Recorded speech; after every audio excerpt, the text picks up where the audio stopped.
And welcome to the program. You know, we look at news, views, truths from a decidedly biblical perspective. And whoever thought that the world's leading free nation, quite frankly, because of the calling of God and the blessing of God, would have a political party who wants to delete God? And make no mistake, that is what the progressive left wants to do. We'll talk about this and much more this hour. Are we looking at another Mideast war with Iran in the picture? Doesn't the Bible predict a major end-time conflict with a nation called Persia? Includes other nations such as Russia and Turkey. I have worked with White House correspondent Bill Koenig since 2002. He has been a frequent guest at my Understanding the Times conferences. He has his finger on the pulse of what's happening, not just in America, but around the world, and particularly the Middle East, which we often call the epicenter of all things that are going on. Bill, welcome back to the program. Thank you, Jen. Always a pleasure to be with you. I think America recently is divided into two categories, and you actually write about this: people who fear God versus people who hate God. And the progressive left can think of only one thing: dethroning God so that government can be God. And, you know, you've been in Washington 20 years, and you've seen this evolve. Am I right? Absolutely. It is absolutely amazing how fast things have accelerated over the 8 years of Obama, and then since Obama and President Trump taking over with his evangelical support, it seems like the enemy wants to do everything they can to attack the evangelical enemy that supports President Trump, and this is all part of it, Jan. But yeah, this slippery slope has been getting worse and worse and worse over time, and now it's at an accelerated pace, just as that clip just mentioned. It is unbelievable, which is what we just heard. Yeah, it is unbelievable in its speed as well. And you and I are frank, Bill, that we have a president who God uses in spite of himself. And one of the things that makes him unique, we've already referenced it, is he's so comfortable with evangelical Christians. They elected him in 2016. And as you write, George W. Bush seemed more comfortable with, say, mainline Protestants and perhaps Catholics. Barack Obama was comfortable with leftist so-called Christians. I have a hard time equating communist Jim Wallace with Christianity, but that's what he calls himself anyway. There certainly are some evangelicals in the leftist camp. You got Russell Moore, who's a leftist, for that matter. The last 20 years, the National Association of Evangelicals, just go to their website. It's all leftist policy. Thankfully, they're standing for traditional marriage and are anti-abortion. But Donald Trump resonates heavily with evangelicals. He has unprecedented number of evangelicals serving with him. He has a burden for Christian persecution. How rare. And he's been Israel's best friend ever. It's remarkable. I know a lot of members of the advisory committee, and you do too, Jan, and they are devout and strong Christians. Pastor Jeffers, Franklin Graham's not part of the advisory committee, but he has good rapport there with the president, Michelle Bachmann. These are people that love the Lord, love Jesus, very bold about their faith, and these are people that President Trump feels very, very comfortable with. I was a part of the 1,000 Christian leaders that were at the Marriott Marquis just before the election in 2016. You and I saw an amazing event. This was so amazing, and President Trump was so comfortable. Mike Huckabee interviewed him. Franklin Graham was there, Jim Dobson. A wide group of people from the Christian community were there. I've been in numerous audiences with him, and he's very comfortable with us. He looks to us. He fears God. He has his own unique style and his own unique way of communicating. But the work that they're doing through the State Department, through Mike Pence, Sam Brownback now, about Christian persecution. Mike Pence is very outspoken about Christian persecution and also about the right to life. This is just an incredible group of people that he has around him that can make things happen and that he listens to. I don't think a lot of people realize that, Jan. He feels very comfortable with us. And as you mentioned, President Bush was very comfortable with the Protestants and many of the Catholic leaders that were at the White House. Fortunately, Obama bashed Christians, especially the ones who were very evangelical. This is just a breath of fresh air, despite the challenges that we're going through here in Washington. And you have said to me, and I think you wrote it in your newsletter as well, and that is, you said that the progressive left, the party of the left, is going to run America into the ground if necessary to remove President Trump. And you've written that the left will not govern as long as President Trump is in office. I think they're only going to object and holler and scream impeachment. It's almost a demonic obsession. Am I wrong? No, absolutely. This is an obsession they are out of control with. Yeah. We hear the Trump derangement syndrome, and we've watched it with these committee heads, these Democratic committee heads in Congress, just their behavior, Nadler, Waters, Cummings, and others.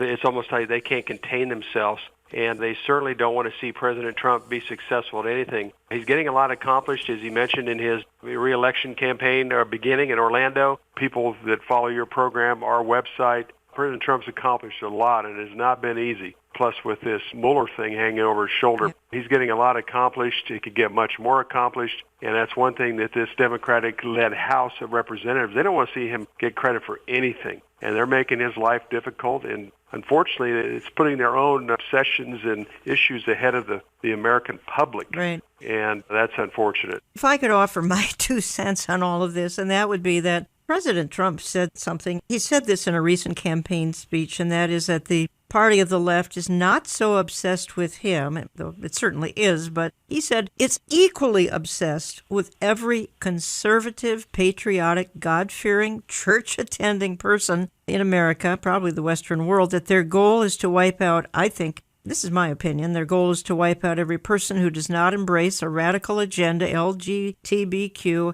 heavily this transgender nonsense, use any bathroom you want, destroy every unplanned baby, let every boy participate in women's sports, dictate what can be spoken from every church pulpit. These are the people, if we oppose any of this, that are in the crosshairs just as much as the president is in. And this is why pro-family leaders and other Christian leaders are warning that no one who embraces faith and traditional values is now safe in America or anywhere else. Certainly, I mean, look at Canada. They're not safe there either. I think they may be ahead of America. And my conclusion, Bill Koenig, is that we're in an Isaiah 5:20 generation, a 2 Timothy 3 generation. Right now, evil is celebrating. Righteousness exists only to be attacked. And if you love your country, you're an aberration that must be driven underground and laws passed to silence you. And I have a frequent saying, I never thought I'd see the day, and I never thought I'd see this day. No, absolutely, Jan. I think about that every once in a while. At my age and the things I've experienced over life, I would have never thought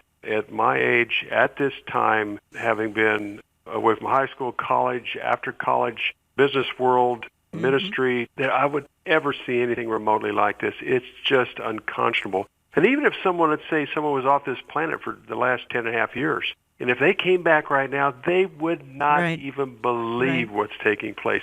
You know, it all built to a point, and then it accelerated. It became an avalanche. It's so hard to even comprehend this kind of behavior. The other thing is, if they can't defeat the people of faith, they're going to infiltrate the liberal churches with their dogma, with their agenda, with their talk, with this hate speech stuff, with their pro-LGBTQ, with their pro-gay marriage. They're going to do it that way, and they are infiltrating the Protestant and Catholic churches, which now, unfortunately now a majority of them favor same-sex marriage. Yeah, you're right. It's unbelievable. I think evangelicals is maybe 30% right now. It's up from 20%, and that's what's happening, and you've seen it, I've seen it. Oh, denominations I never thought would cave have caved. I want to play just a quick clip here. It's Franklin Graham, and he's talking to Laura Ingraham, basically saying, you know what, we need more Christians in leadership in Washington. I thought the president today was, I thought it was mesmerizing. And I mean, Donald Trump is the guy who's holding the torch for God and Christianity and Judeo-Christian culture.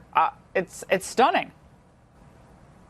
It is stunning. And I don't, in my lifetime, we've never had a president like this. And he's not afraid to speak out about his faith. But this was the 66th prayer breakfast. And it started, my father encouraged, going back to President Eisenhower, and others worked on this at the very beginning. And every president since Eisenhower has come to this breakfast. And it is a bipartisan breakfast put on by Republicans and Democrats. And they work together. And these are men and women of faith who come together in a bipartisan way to put on this breakfast. And it shows you that Washington can function. And we need more Christians in Washington. We need more. Could you imagine if the majority of the House and Senate were God-fearing men and women, that they could argue their points, but at the end of the day, they would come together and work for the good of the all-American people. We need men and women in Washington who believe in God, who believe in His Son, Jesus Christ, who took our sins to the cross, who died for our sins, who God raised to life. We need more men and women like this. And last year I went across this country to every state capital, asking people to pray for this country and encouraging Christians to run. And I didn't tell them what party to run for. They could be Democrats, they could be Republicans, but we need Christians at every level of government. And when Christians come together, this is what you see at the prayer breakfast. They come together and they work together. It was a great thing, Laura. I was glad to be there. At one point, the president talked about how a year earlier he had asked for prayers for, I believe it was a little girl who was very, very ill. And he said he was overwhelmed. I heard from others he had been overwhelmed by the response, the prayer that had come in for her. And he reported that, she was doing much better. That was just a small moment. But I personally felt the power of prayer at very difficult times. And the left doesn't understand this, Franklin, because they say, well, look, he's been married all these times. And look, he can have a foul mouth. He said these things in the past. How can this flawed man be this evangelical and Catholic a leader in a way? I mean, how does that happen? How does God use people like that? And your response would be? Well, Donald Trump is not a perfect person, and I'm certainly I'm not a perfect person, and I would hate for somebody to hold me up as being the greatest example of the Christian faith or the Christian life. I've got many failures in my life, and so does Donald Trump. But that doesn't stop me from believing in God and believing in his son, Jesus Christ, and Donald Trump believes in God, and he believes in God's son, Jesus Christ. And I appreciate the fact that he doesn't run away from his faith. And he's willing to stand up in front of the whole world and let the world know where he stands. And he appreciates people praying for him. Yeah. We need to pray. We're commanded to pray for all those that are in authority, Laura, all of them. When Donald Trump won the presidency, he became my president and your president, and we need, God orders us to pray for him. You're listening to Understanding the Times Radio. Jan Markell here. I have on the line from Washington, Bill Koenig. I've worked with Bill since 2002. You can learn a lot more at his website, which is watch.org, watch as in watchman, watch.org. And you can sign up for his weekly e-newsletter, which I think I've promoted for maybe 10, 12 years now, Koenig's Eye View from the White House. It's electronic. You have to get it at watch.org. A quick word here about my annual conference coming up September 21st. Tickets are going fast. You need to check my website or just call Brushfire Ticketing. That's 888-338-5338, 888-338-5338. September 21st. Tickets are $25, include a lunch. J.D. Farag, Robert Jeffress, Amir Sarfati, Jack Hibbs, yours truly, and Lori Cardoza Moore as well. At least she'll be bringing us a reading that afternoon. Please don't wait until it's too late. Get those tickets at brushfire.com or 888-338-5338. I want to move on here with Bill Koenig. And Bill, you and I, in talking privately, we are so concerned about the tide of our times and just for an example, and you write about it, Disney, Netflix threatening to leave Georgia, in spite of the fact that Hollywood actually films in countries that ban abortion. But Hollywood and corporate America are threatening state boycotts, again, over this LGBTQ abortion restrictions. And there are a few Fortune 500 companies in America that seem to have the moral commitment to oppose this because of the wrath that would come their way by the media, etc. Again, we get back to this Isaiah 5:20, letting 8-year-old girls have hormone injections. That's good. It's incredible to watch this. I think you're just spellbound. I have a lot of friends in Texas. I lived in the Dallas-Fort Worth area for 22 years, and I have friends in the government down there and also people that help support that government, and what they're going through down there is incredible. And I tell you, Texans will stand up to this. It's been a battle of an incredible size and magnitude. Texas, the state, continues to get blessed with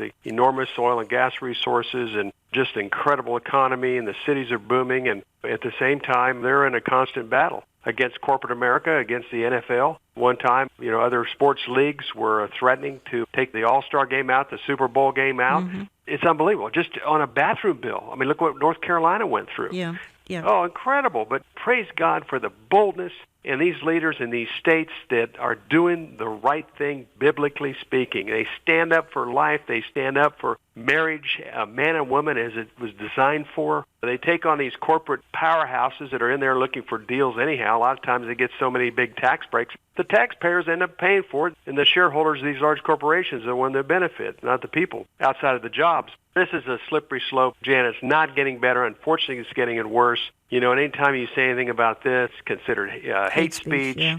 On and on and on. And unfortunately, these activists have worked their way into human relations in major corporations. They've worked their way into public relations departments. Obama and Kerry had 250 LGBT activists within their administration, and a lot of these people are now working for corporate America. It's just another facet of, I can't believe this is happening, but unfortunately it is. And one of these days, I think, just like in Noah's day, God said enough. I think he's going to say enough here any day as well. And he's going to he's going to remove the church in what's called the rapture of the church. He's going to leave evil mankind on their own, take the church home. And I want to read just 2 paragraphs from your associate, Bill Wilson, because I'm not quite finished with Washington yet. Bill Koenig has been working out of Washington for 20 years. He serves in the White House press corps, which that in itself is a challenge since most of those are on the far left. And once we get to talking about the media, we learn that 90 to probably even 95% of the media is hard left. But here's what Bill Wilson writes, and he's one of the writers for Bill Koenig. And Bill says this. I'm only reading 2 paragraphs. I'll do it real quickly here. He says 3 players in the Russian influence con were former FBI Director James Comey, former CIA Director John Brennan, and former National Intelligence Director James Clapper. They are all master manipulators, deep state intel veterans. Comey, Brennan, and Clapper were appointed by Barack Obama. All 3 also were connected to the George W. Bush administration. Recall that after the 2016 election, the New York Post reported that the outgoing president was establishing a shadow government to maintain power through a series of nonprofits,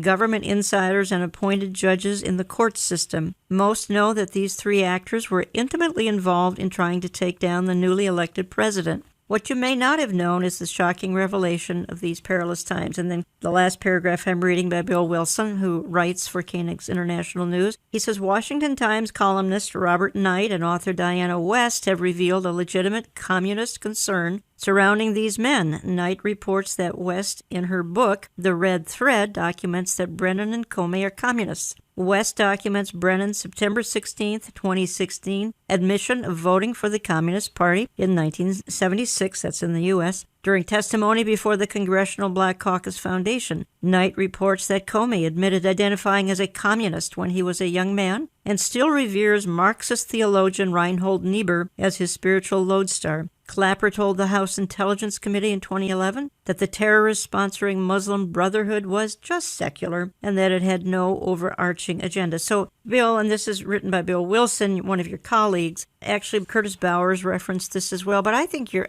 average person has no idea that the person leading this bogus campaign against the president, James Comey, background as a communist. Maybe he is still today. I don't know. That's what's interesting. Bill did a great job there of pulling that out from very, very credible sources as well as his own insight, which is excellent. What's happening, and I think that's part of the reason the Dems have come against Trump so harshly and hard, is because they're doing everything they can to continue with their attack, because this stuff is going to surface. I mean, it's beginning to surface. Attorney General Barr and some of the people he's put in place and some of the other reports are going to be coming soon. And the U.S. Attorney from Connecticut that's in charge of the investigation. I mean, he's bringing an A-team in of guys that are going to get to the bottom of this. Mm-hmm. So those people you mentioned, a lot of this is going to be exposed. Hopefully a lot. And I think that's really the number one motivation of the Democratic Party to continue through their media, which they control 90-95% of the media, to keep the attack on Trump on the front page of the newspaper, where this other stuff just won't get the press and coverage and light that it deserves.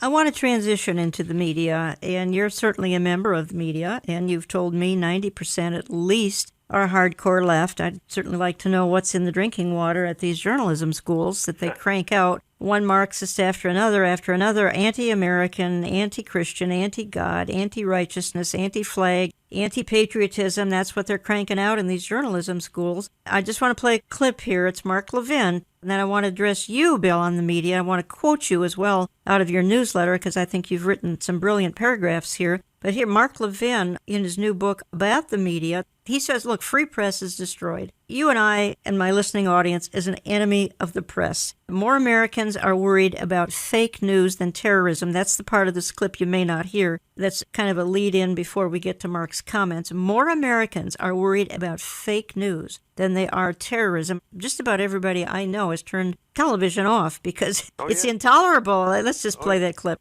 Great one. First of all, there's a reason all your books go to #1, because they're full of substance. And I read it cover to cover. And I read your book, I look at this Pew Research poll, and I look at a president that has taken on this corrupt media and 2+ years of lying conspiracies and a hoax. How could anyone trust them? Well, you know, Sean, I'll tell you why I wrote this book. Because the media won't self-police. There's no circumspection. There's no reconsideration. There's no shame. And there are really no standards left. So it's up to we, the people, to take a look at the media, since the media won't look at themselves. That wasn't always the case. I wrote down a few things here, problems with most of the mass media today. Notice I don't call them the free press, because they don't even understand what a free press is supposed to be or the history of a press, because they're destroying a free press. They commingle news and opinion. Pseudo-events. They manufacture events. We spent 3 days talking about the word nasty. How preposterous. They push propaganda for the progressive ideology. AOC is famous not because she's smart, not because she's profound, not because she's accomplished anything, but because they want to promote her and her agenda. Social activism, climate change. Is there any individual at CNN or MSNBC in their newsrooms who don't push climate change? There's no diversity of intellectual thought in these newsrooms. None. They've abandoned the pursuit of objectivity for social activism, progressivism, and the Democrat Party agenda. And they promote that agenda day in and day out. In fact, they lead it. The reason we talk about impeachment today is not because the president committed any impeachable offenses. It's because the media and the Democrat Party want to remove him. The reason we spent 2.5 years talking about collusion with Russia, a manufactured story, a pseudo-fake event, as the president calls it, not because there was any evidence, but because this is what the media was pushing day in and day out. They are not defending the right on the First Amendment of freedom of the press. What is the purpose of freedom of the press? Why is it in the First Amendment? It's not in the First Amendment because of CNN or MSNBC or their corporate ownership or any specific so-called journalist. It's in there for the American people. Now, why do we have freedom of the press? We have freedom of the press to expand freedom of speech among the American people. The point of news and newsrooms is to give us the information through which we can make decisions about our families, our lives, our government, our country, so we can be informed. The best place to find it right now is local TV news. You're not going to find it in the vast majority of news operations at the national level. But Mark, wait. I disagree. Yeah. You get it right. Rush gets it right. I get it right. Every single newsroom in America fell for the lies, the conspiracies, and the hoaxes. You know, we have Ed Henry and Catherine Herridge. But Sean, I said newsrooms, not talk radio, not opinion shows. And they look down on all of us. And the funny thing is, they're as much opinion as the rest of us. The difference is we're transparent. We tell people who we are. We don't pretend to be something that we're not. These people who are reporters today, not all of them, there's some exceptions, but unfortunately the general rule, they don't understand the history of freedom of the press. They don't even understand the value of freedom of the press. Most of them are narcissistic. Most of them draw attention to themselves, want to draw attention to themselves. I can go down the list, Acosta and so forth. That's not news. That's not serving the American people. That's not freedom of the press. So the point I want to make to you is this. The President of the United States is their target right now, but overall it's the American people. The difference between the Patriot Press was they wanted to fundamentally transform government.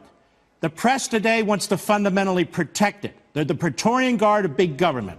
And if you're somebody from the outside and you want to challenge it, if you're somebody from the outside and you want to limit it, cut it, rearrange it, you're the enemy of the press. And then Rush Limbaugh says, objective journalism is dead. Today's leftist news media are activist hacks working relentlessly to destroy conservatism, to literally eliminate it and the people who live and believe in it. Everywhere they can, they want to bury it and us. Bill, we probably have to get to this on the other side of my break in a minute, and then let's pick it up again. How did the media deteriorate to this? Mark did a great job in his book, and I'll mention a couple things he mentioned, and just the other thing on our side is secular humanism. I mean, this is a secular humanistic human manifesto type approach. We want to remove God. We want to remove Judeo-Christian values. We have our own set of values.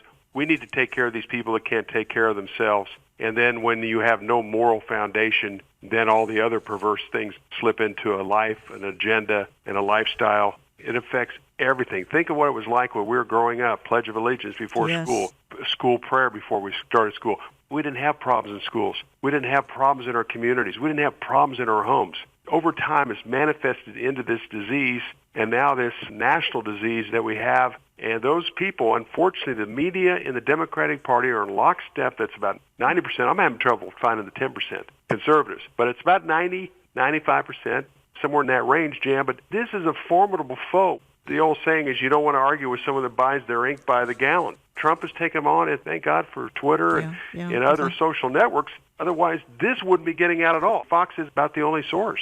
I want to quote you. We'll have to do it on the other side. I've got to take a midpoint in the program break here. When I get back, I want to quote you on what you've written about the media, because I think it sums it up. And you're even questioning what on earth is going on with Fox News, and so am I. I've turned them off the last year or so. Also want to get into another topic when we get back, and that is, you and I have said many times that we're in an age, perhaps the most significant breaking news ever, as it relates to issues of the last days, with the least amount of interest in this topic. Why? And why the mocking and the scoffing about the good news that the King is coming? We'll get to that, folks, when I come back in just a minute. Don't go away. We love hearing from you. If we have impacted your life, write us through our website, olivetreeviews.org. That's olivetreeviews.org.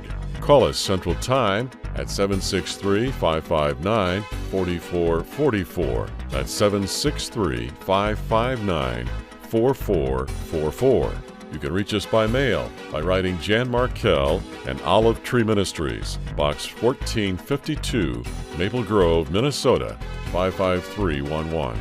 That's Box 1452, Maple Grove, Minnesota, 55311. More with Jan and Bill in a moment. It is now on the horizon. Understanding the Times 2019, Saturday, September 21st. Tickets will go on sale June 1st. They are general admission only and are $25, but include a lunch. After June 1st, we're asking that you call the Brushfire Agency at 888-338-5338 or sign up online at brushfire.com. That number again is 888-338-5338 after June 1st. We are featuring 6 speakers, and we begin at 8:45 a.m. Church doors open at 7 a.m. And the location is again Grace Church in Eden Prairie, Minnesota, just outside of Minneapolis. Consult our website for hotel information.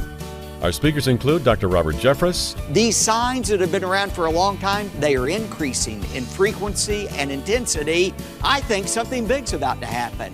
I believe we're in the last days. I believe the Lord is going to return. Amir Sarfati. And at the last trumpet, we're going to be out of here. There will be certain events around the world, and there will be the last trumpet, and we don't know the day, and we don't know the hour, but we understand the times and the seasons. Pastor J.D. Farag. Because there's coming a time, and I believe it's very soon, when that trumpet's going to sound, and everything here matters no more. I mean, shouldn't that affect us, the way we live our lives? Pastor Jack Hibbs. And he's not only spoken to us in his word, he is speaking to us right now in world events. He's requiring you and I to take what we're seeing in the world and match it up against the word of God. And Jan Markell. I believe that the world is longing for a man with a plan, for a Mr. Fix-It. It says down at the bottom of here, is there a leader who can stop the chaos? We will also have a greeting from Lori Cardoza Moore from Proclaiming Justice to the Nations. The event will be live streamed at no cost. Again, that's Saturday, September 21, just outside of Minneapolis. We invite all remnant believers to better understand the times and become watchmen on the wall. Make friends for life at this annual conference. Learn why things aren't falling apart, they are falling into place. The only only the God of Israel knows how things are going to play out in the Middle East. But fortunately for the United States, we have a team in place, as well as at the Pentagon, that fully understands the number one threat to the Middle East and to the world, actually, the nation of Iran. If you are on the run, download the oneplace.com mobile app and find a new program on your device every Saturday morning. Programming is also posted to our YouTube channel under Jan Markell, to our website, and to oneplace.com Saturday morning. Please pray for this radio outreach that travels around the world weekly. We air on almost 850 radio stations, as well as our podcasting and YouTube audience. We are trying to affect lives for eternity. Now back to Jan and Bill Koenig. Could it be that President Trump right now has been sort of raised for such a time as this, just like Queen Esther, to help save the Jewish people from an Iranian menace? As a Christian, I certainly believe that's possible. And he's talking about God when it comes to Israel. I am confident that the Lord is at work here. Pompeo also receives criticism for injecting his faith into the equation. O God, our Father, thou searcher of men's hearts, help us to draw near to thee in sincerity and truth. May our religion be filled with gladness, and may our worship of thee be natural. There is nothing wrong with a cabinet official or government official, when asked, to talk about their own personal belief system. What is wrong is for him to apply, as he appeared to do, those Christian values, those specifically evangelical Christian values, to the task of foreign policy. But for Pompeo, his worldview is informed by his faith. There's no separating the two. It's who he is. Your faith has informed your views clearly, and not only that, but you're not shy to talk about it. And I'm wondering about how that really manifests in your life. So, of course, my mission as a Secretary of State, the thing I raised my right hand to do, I swore to support and defend the Constitution of the United States, and I've done that now a handful of times. First as a soldier, then as a member of Congress, then as the director of the CIA, now as Secretary of State. But in each of those missions, the task that I have is informed by my understanding of my faith, my belief in Jesus Christ as the Savior. I think that makes a real difference, and so I want people to know. It's why I talk about it from time to time. I want folks to know the perspective that I am bringing to the challenges and the job that I face, and it also requires me to try and hold myself to the standards that Christians hold themselves out for. It's not an easy task. From North Korea to Iran and everything in between, he's the key man. But Pompeo, who loves Revolutionary War history, is determined to forge ahead in both the diplomatic and spiritual battlefields ahead. David Brody, CBN News. And you heard a critic there of Mike Pompeo saying, oh my, how horrible that somebody like Secretary of State Mike Pompeo might apply Christian values to foreign policy. Those are some of the things we've been talking about for the first part of Understanding the Times Radio, and that is President Trump has Christians, Christian-friendly people serving in the administration, the party of the left, and for that matter, the media, all sorts of movers and shakers, the deep state people in Washington are just simply horrified by the concept of God. They want to delete God from the country. They want to delete godly principles from the country. They want us to celebrate nothing but diversity, values that any Christian can only run from because they're fulfilling the Isaiah 5:20, good being called evil, evil being called good, and they're an indication that many in America and the Western world have been given over to a Romans 1 mentality, depravity, depravity. Talking to Bill Koenig for the hour. I'm not quite finished with the media yet, and you say this. CNN is a media disaster in their continued spewing of vitriol toward conservatives. I haven't seen Wolf Blitzer smile in 15 years. He's a big part of the problem, along with the other cast of characters. Homosexual TV personalities Anderson Cooper, Don Lemon. Then you say, the other networks are equally bad in their distorted coverage of conservatives. MSNBC's top host, Rachel Maddow, is a lesbian. The LGBT agenda is one of their main agenda items. Joe Scarborough, Mika Brzezinski, along with their media guests, can't contain their angst against President Trump. And then you conclude, and I'm at least cutting it off here, Fox News is filling their ranks with gay personalities. Shepard Smith and Fox News contributor Guy Benson are homosexual, and Fox News contributor Tammy Bruce is a lesbian. Most members of the 5 personalities are on record as favoring same-sex marriage. Fox's Steve Hilton asked President Trump if he would have a problem with Democrat presidential candidate Pete Buttigieg being on stage with his husband. The president said he wouldn't mind. The LGBT activists are going to keep at this in an attempt to isolate the president from his Christian base. I thought that was a good, quick summary, at least of some cable news. Yeah, where's our perspective in that? Where is our Judeo-Christian values? Where is the respect or tolerance for our views? And that's unfortunately what has happened with these cable networks that you've mentioned. These people have made a determination on how they want to run their life. At the same time, they're not tolerant of our beliefs and our values. And they say we're not tolerant. Well, they're not tolerant of the way we believe, the way we were brought up, the Judeo-Christian values that dictate our lives. And that's a big problem, Jan. I mean, people have the right to have their own beliefs. Unfortunately, they don't have a personal, intimate relationship with our Savior, the Lord Jesus Christ, and that's all we can pray for. There's nothing new under the sun, as Solomon spoke of in Ecclesiastes. We're living in that Isaiah 5:20 time when evil's considered good and good's considered evil. Things are out of order. They're out of order because we're moving away from our Judeo-Christian values and our foundation that built and created this wonderful country. Bill, I want to talk for just a minute here. You and I monitor events as they relate to the Bible, literally on a daily basis. Folks, you can read headlines on my website, olivetreeviews.org, headlines and articles that are posted daily that will help give you insight from a biblical perspective on the issues of the day. Same with Bill Koenig's website. Bill is my guest for the hour. His website is watch.org, and you can get his e-newsletter, Koenig's Eye View from the White House, to help you understand these times. But I went out of that segment, one saying, and you and I say all the time, we are in an age of the most significant breaking news, at least as it relates to the issues of the last days, with the least amount of interest in this topic. Give me your feedback on that and the fact that you and I have talked a lot about 100 million people in various churches believe in replacement theology. Talk to me about this for a minute. It amazes me that we literally are living in the most important time in biblical and prophetic history with the least amount of interest in the church. Mm-hmm. And as you mentioned, that's in 2004, the Lord put in my heart, go add up the numbers of all the people that attend Protestant and Catholic churches that are replacement theology, believing that there is no biblical significance to the state of Israel, that Jesus won't be returning to Jerusalem for a 1,000-year millennial reign, that they know nothing of the rapture.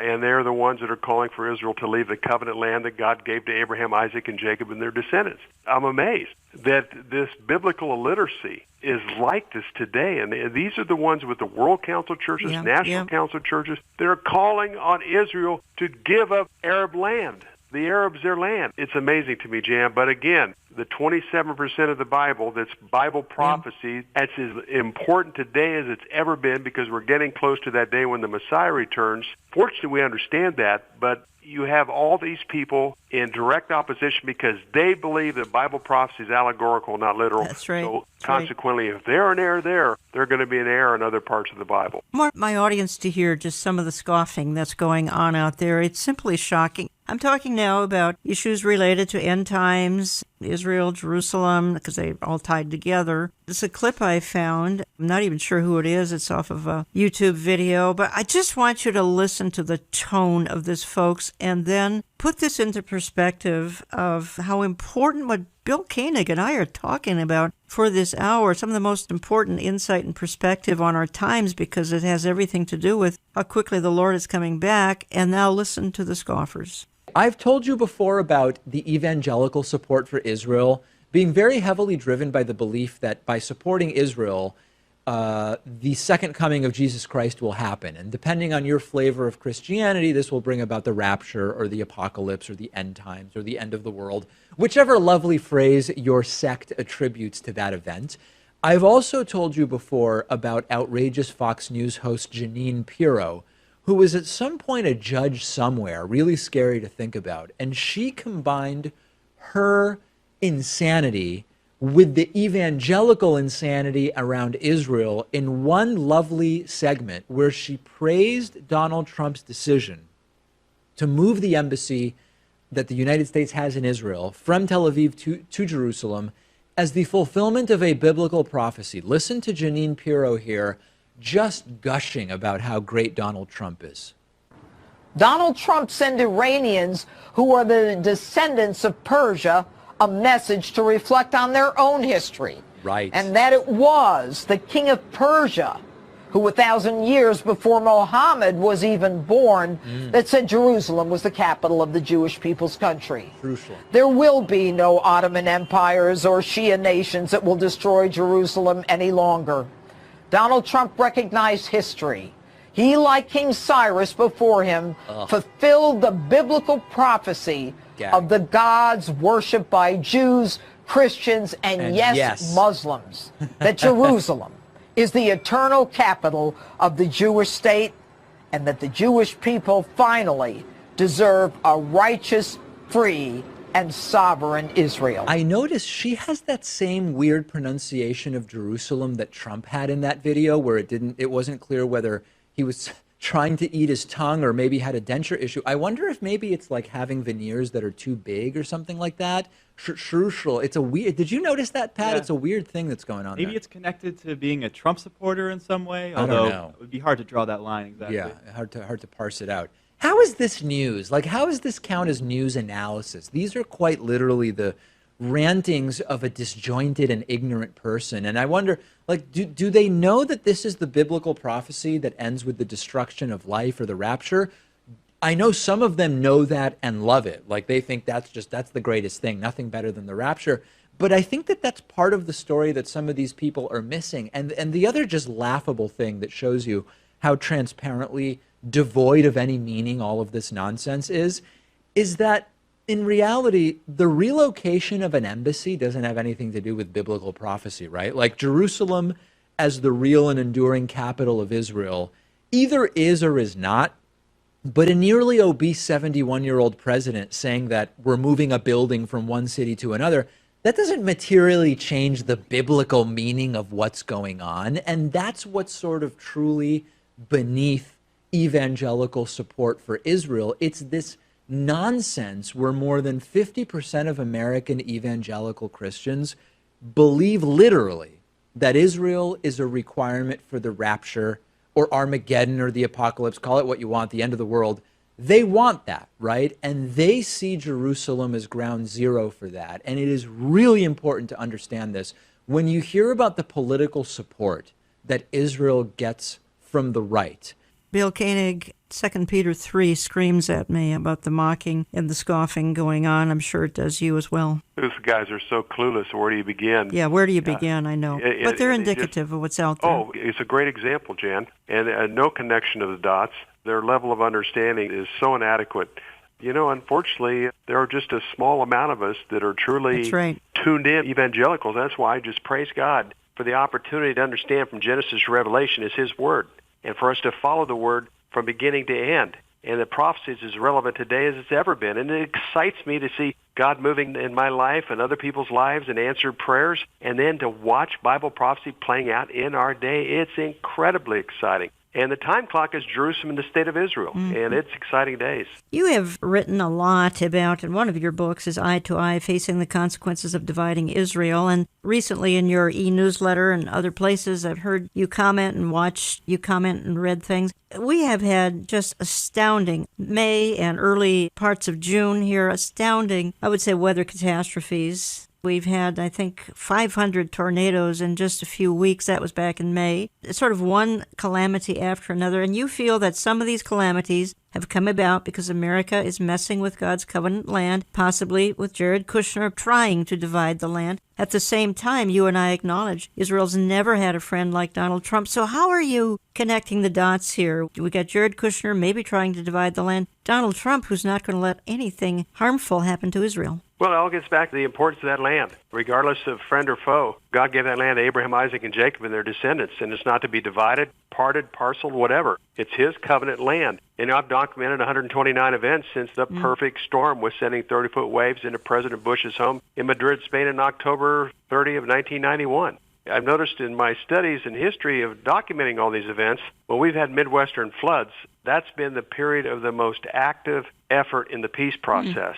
There's been 5 different summers over the last 27 years that there has been massive flooding. And at the very time our White House administrations were very active in the peace process at that time. This last month, the month of May, had 500 tornadoes, record floods, record storms, And Kushner was very active. He was in Jerusalem. He was in Brussels. He was having meetings with Middle East leaders in preparation for the January 25-26 conference in Bahrain.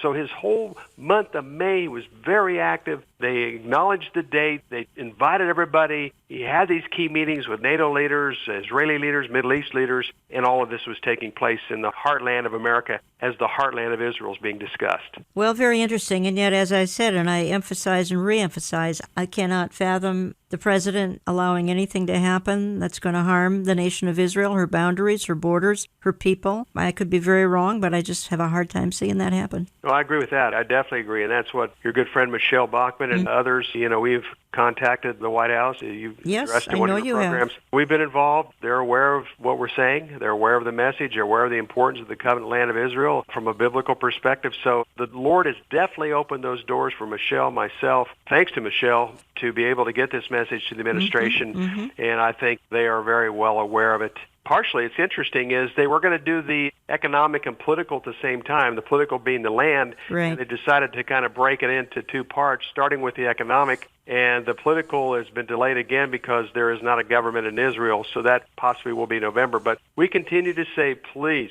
do not give up the biblical heartland of Israel, which is Judea and Samaria, for an Arab state. Please do not, because there will be consequences, as there have been since 1991, and even before that. I want to hit Iran, too, here before our time runs out. But before I head in that direction, just give me your perspective on the candidates on the left for the 2020 election, because obviously Campaign 2020 is in full gear. President Trump kicked his off a week or so ago. The left has been on the march here for 6 months practically. Give me your thoughts. Not a lot of substance. There's a lot of stuff that they say, Warren and Harris and Booker and others, Biden, they have their rhetoric that plays to their base, but there's just not a lot of gravitas. There's not a lot of plans. All they can do is attack Trump. Jan, the 20-plus candidates, I don't think there's really anybody that's even formidable. I think it's going to be a very interesting election, obviously, with all the different components and attacks the president's gone under and Vice President Pence. That's my opinion at this point. There really isn't a real strong, viable Democratic candidate. You're listening to Understanding the Times Radio. Jan Markell here, talking to White House correspondent Bill Koenig. You hear him on this program many times. We try to bring Washington insights to all of you, and we've had Michelle Bachmann on numerous times as well, and we kind of are a 1-2-3 punch when it comes to trying to keep you apprised of all that's going on in our nation's capital. But more importantly than that, how does it tie in to the Bible? How does it tie into events that are predicted in the Bible for the last days? Remember, if you write to us, would you always tell us how you listen? You listen to one of our over 850 stations, podcasts, YouTube. We're slipping some images and video into our YouTube now. If you'd like to actually see what we're talking about, you can do that on our YouTube. If you're really in a hurry and you just want it downloaded to your devices, get our oneplace.com mobile app, and you can take the program with you wherever you go. I hear from a lot of you saying you take your morning walk and listen to Understanding the Times Radio, and we really appreciate it. Why don't you check out our print and e-newsletter where we talk about all of the things Bill Koenig and I are discussing on this particular hour. Bill, I want to play a real quick clip. It's Secretary of State Mike Pompeo talking about a potential war with Iran. And then I want to spend at least 5 minutes or longer if necessary talking to you about what on earth is going on with Israel and Iran, America and Iran. Is this a war we're looking at? Is this possibly even Gog-Magog forming? The United States is considering a full range of options. We've briefed the president a couple of times. We'll continue to keep him updated. We are confident that we can take a set of actions that can restore deterrence, which is our mission set. You say a full range of options. Does that include a military response? Of course.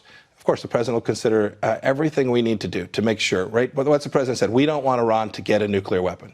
The previous administration put them on a pathway that virtually guaranteed that they could get there. So we withdrew from the ridiculous JCPOA and are moving ourselves towards a set of policies which will convince Iran to behave simply like a normal nation. And so you've seen them attacking international waterways, trying to, frankly, drive up the price of crude oil around the world so that the world will cry uncle and allow Iran to do that. If they're so cash-strapped and they need these customers, why would they attack them? Because Iran can't sell its crude oil. We've stopped them from doing that. We've put sanctions in place that have taken them from roughly 2.7 barrels per day, million barrels per day, with American sanctions. CENTCOM released this video of purporting to show an IRGC Revolutionary Guard patrol boat pulling up alongside these vessels and removing a mine from the hull of the ship. How certain are you that this is the IRGC, and will you take that evidence and present it to our allies and the United Nations? Of course we will. When? And we don't just purport. That's what that video is. This was taken from an American camera. This is the stuff. This is the real data. Yes, we've shared it with allies already. You've had the chance to see it. I made a bunch of phone calls yesterday. I'll make a whole bunch more calls today. The world needs to unite against this threat from the Islamic Republic of Iran. Bill Koenig, the previous administration actually enabled Iran to get the bomb. Current administration is trying to prevent Iran from getting the bomb, though news reports say they're going to have it in 6 months. Are we looking at a potential war, either Israel striking Iran, America striking Iran, Iran striking Israel, Iran striking America? What are your thoughts? Well, the region's tense. The good thing about it, President Trump has people in place right now that fully understand the number one threat to the Middle East, possibly the world, is Iran. You have Mike Pompeo, who's a remarkable Secretary of State, who also has the benefit of the CIA insight that he had when he was director of the CIA. And then you have John Bolton, who's been staunch about Iran and the threats of Iran and North Korea for a long period of time. So you have very practical, pragmatic people that fully understand the threat. The other thing is a former CIA 28-year person told me about 5-6 years ago at the UN, it's not by chance that the Chinese, Persians, and Jews have survived the centuries because they're that smart.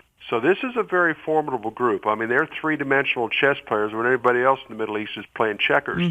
So Iran is a very substantial threat, Jan. We have to take them very serious. At the same time, we know what their nefarious purposes are for the Middle East. We can see that they're still a major supporter of the terror group Hezbollah, Hamas, the Houthis in Yemen. They're also working their way into South America. I mean, they are very formidable. Number one is stopping the nuclear weapon. Number two is stopping the ballistic missiles that can carry those nuclear weapons, calling them to become a player in the nations of the world. As you know, that they're very 12th Imam-focused, prophetic people, so it'd probably never get there. But nonetheless, this Trump administration is very serious about applying the pressure on Iran to stop some of these nefarious things that they're doing. Well, Israel had a plan to attack Iran back in about 2008. Then the Obama administration came along. I'll never forget this. It's just stunning. Forbade Israel from attacking Iran, so I guess he could protect his Muslim buddies. He just said, Israel, if you try to attack